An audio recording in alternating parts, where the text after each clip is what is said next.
Hi! Blouse కటింగ్‌లో mistakes రాకూడదంటే ఈ paper draft ట్రిక్‌ని తప్పక చూడండి. బ్లౌజ్ కటింగ్ చేయడానికి ముందు పేపర్ డ్రాఫ్ట్ వాడితే ఫిట్టింగ్ పర్ఫెక్ట్‌గా వస్తుంది. ఫస్ట్ మనకు కావాల్సిన మెజర్‌మెంట్స్‌తో పేపర్ మీద డ్రాఫ్ట్ రెడీ చేసి పెట్టుకోండి. ఇప్పుడు క్లాత్‌లో చూడండి థిక్‌గా ఉంది కదా! దీన్ని సివేజ్ అంటారు. ఇది మనకు ఆపోజిట్‌లో వచ్చేలాగా వేసుకోవాలి. పోగులు వచ్చేస్తుంది కదా! ఆ సైడ్ కాకుండా థిక్‌గా ఉండే సైడు మనకు ఆపోజిట్‌గా ఉండేలాగా క్లాత్‌ని డబుల్ ఫోల్డ్ చేసి పెట్టుకోండి. ఇది ఫ్రంట్ డ్రాఫ్టు. ఇది back side draft. Next belt, sleeves ఓకేనా? ఆ 4 రెడీ చేసి పెట్టుకుంటే ఈజీగా అయిపోతుంది. ఫోల్డింగ్ మన సైడ్ ఉండేలాగా పెట్టుకొని, ఇప్పుడు లైన్ వేసుకోవాలి. ఎందుకంటే ఎక్కువ తక్కువ ఉంటుంది కాబట్టి ఫస్ట్ ఒక స్కేల్‌తో ఒక లైన్ ఏసేసుకొని, బ్యాక్ డ్రాఫ్ట్‌ని క్లాత్ పైన పెట్టుకోండి.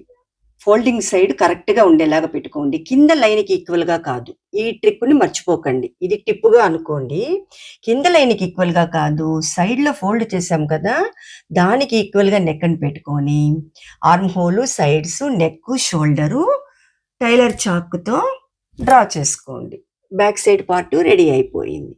ఇప్పుడు ఫ్రంట్ సైడ్ పార్ట్ తీసుకొని వీళ్ళకి స్ట్రెయిట్ కట్ కావాలి కాబట్టి ఎక్కడన్నా పెట్టుకోవచ్చండి. స్ట్రెయిట్ కాబట్టి నేనిక్కడ పెడుతున్నా. మిగతా బ్లౌజ్ పీస్ సేవ్ అవుతుందని. బ్యాక్ పార్ట్ డ్రా చేసినట్టే ఫ్రంట్ పార్ట్ గూడా neck line, sleeves, shoulder, down part మొత్తం చాక్‌తో డ్రా చేసుకొని, వీలైతే డాట్స్ కూడా మార్క్ చేసి పెట్టుకోండి. ఈజీగా ఉంటుంది. ఇప్పుడు బ్లౌజ్‌కి ఇంకొక చివరుంది కదా! అక్కడ గూడా ఈక్వాలిటీ కోసం ఒక లైనేసుకోండి. స్లీవ్స్ పార్ట్‌ని పెట్టుకొని, front, back sleeves 2 already cut చేసి పెట్టుకుంటాం డ్రాఫ్ట్‌లో. కాబట్టి దాన్ని అలానే మార్క్ చేసేసుకోండి. ఫ్రంటు సైడ్ ఏదనేసి చిన్న మార్క్ చేసి పెట్టుకోండి. ఓకేనా? డబుల్ ఫోల్డింగ్ కాబట్టి 2 స్లీవ్స్ వచ్చేస్తాయి దీంట్లోనే. ఫ్రంట్ అయింది, బ్యాక్ అయింది, స్లీవ్స్ అయింది. ఇప్పుడు బెల్ట్. ఫ్రంట్ పార్ట్ కింద ప్లేస్ ఉంది కదా!